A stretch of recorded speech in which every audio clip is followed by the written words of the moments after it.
So in talking about this, we took 20, 25 minutes to go over the basic factors and the point system.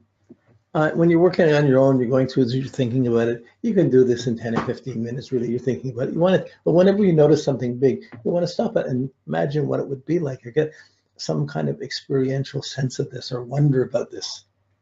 You're building up the caricature. We don't know the person, but we're building up a character, how someone would be like this. And it starts to put pieces together. More by virtue of, it's not going to be this, it's not going to be that. We're starting to align in certain directions. Okay, so we're going to start with the moon, as we usually do, the basic needs and feelings. She identifies, her moon's in her first house. She identifies to her basic needs: family, home, security, needing to feel secure, needing to be appreciated. That's the good sign in the first house. So she identifies to what she needs. And when the moon is in the first house, it is a strong sensitivity. It is, especially as close to the ascendant, but it still puts feelings right on the surface of what I need, what's good, what's bad, what's not, what's likable, what's not likable. She'll love things, she'll hate things very quickly, that moon in that first house, and it's very intuitive, even though it's practical in Taurus. Now this moon it has the trine to Mars, so actually not a problem. It's a sextile to Uranus, dealing with excitement, but she has three difficult aspects. She has Saturn opposing it, Jupiter squaring it, and Pluto squaring the moon. So the moon's your past, your family, your home, your need for security. It didn't come easy. She didn't come out of easy roots. Her home and her family was restrictive and inhibited when she grew up. She was the girl, there was restrictions, there was inhibitions, and she was not growing up feeling she had what she needed or that she was wanted. The Saturn was opposed to the moon. That's not acceptable. She would drive her, that would go against her nature.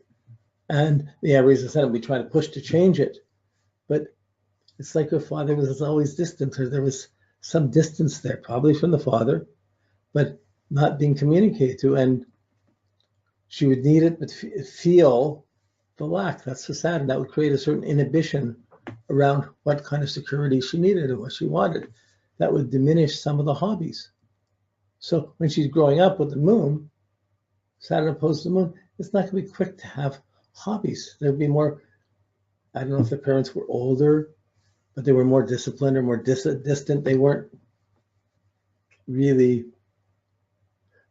the ability for disrespect, or distance, or aloofness, or seriousness. It creates the inhibited feelings. It makes her feel she's not going to have, she's not good enough, or I'm not wanted, or I'm not like, she has this sensitivity to not being liked. So if we go back to what we were talking about before with all the setting planets and the deep feeling things, when she's with someone, as long as a person is supportive and reinforced, it's good. But as soon as there's any negative thing, or any feedback, she's going to be super sensitive and get really, and she'd be hurt very deeply and pulled deeply within herself the minute she wouldn't be getting good support. But she didn't go up getting it, so she would have to make it. See, her moon in the moon in the first house in Taurus is what she has to work on. Overcoming the squares, and not, I mean, because there's difficult aspects, it's going to take some effort to do this. Doesn't mean you can't do it. The aspects are not defining exactly how this is. They're just showing the stress patterns involved with this. It's going to take some effort. So if you were trying to marry her, or live with her, or be with her, there would always be pressure from family for what needs to be done. There would always be some insecurity there. Now, if we add the Pluto squaring the moon, then you see a much more extreme.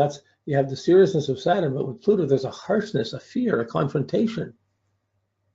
So when she was born, her mom was afraid. Was not her mom, being her moon, when she was born, was not supported well, was confronted, had this fear, probably had a difficult labor, and probably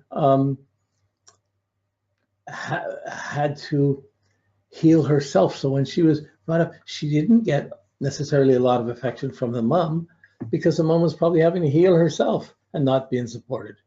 So there's a lot of difficulties around this birth and around family connection, mom and dad, the Saturn opposing the moon, the Pluto squaring the moon, a lot of difficulties dealing with her past and where she's coming from. Okay, so she might feel insecure where she's coming from, but her dynamic is to fix and make things better. Okay, so she could try and fix it, but she could try and do a lot, but there's not much she could probably do for a family that would get appreciation. There would be power, there'd be confrontations about her feelings, about, it could be, like it started with mom and dad, like it would be there, but that's the Pluto. And also the Jupiter is there too. So the Jupiter is conjunct to Pluto, squaring the moon. So Jupiter exaggerates and magnifies the Pluto. It magnifies the harshness. It creates a greater challenge of understanding, fearful understanding, or a fight with what's right and wrong. And what's right and wrong and how it affects her feelings, her home, her mother, her family. So she didn't get proper support. It wasn't fair. It wasn't right. And that's what she grew up with. There was a lot of things that happened around family and home that were not right. And even so, that's there. So she wouldn't have been appreciated. She wouldn't have been encouraged. She wouldn't have been treated fairly. So she knows what it's like to not have those things. And she would be struggling all her life to meet people who appreciate her, like her, to have a style, to have some culture.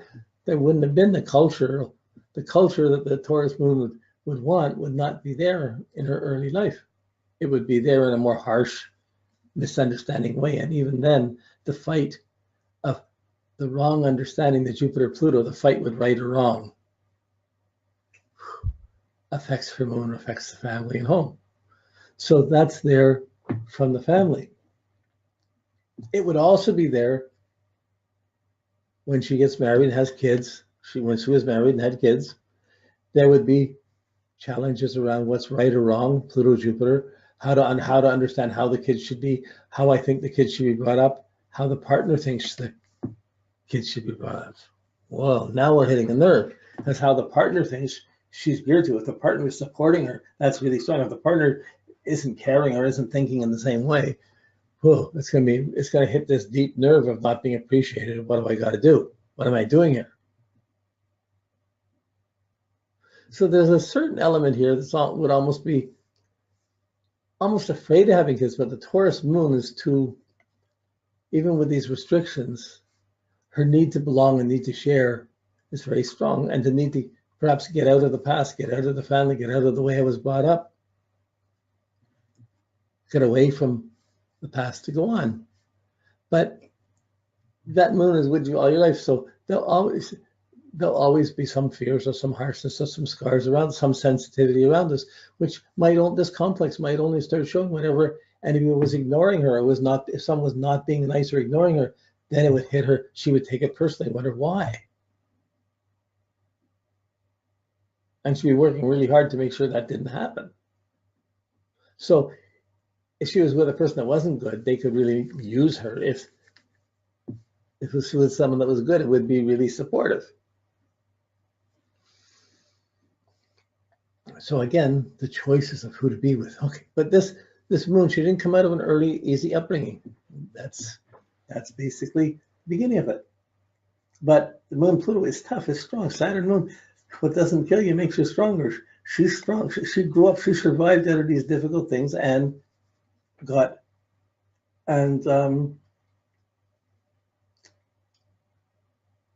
so she's not to be underestimated. She has strength. She can deal with restriction and pressure. She doesn't like it. She's sensitive to it, but she's dealt with it all her life. So once she has kids and she's the mom, she's going to have trouble dealing with all the time demands and commitments and being as responsible. She already has the principles. She didn't want to be like the way she was brought up. But the demands, there's still going to be struggles with grandparents and parents affecting the kids and how it should be. There's still culture with the past and the fights around that from the Pluto Jupiter.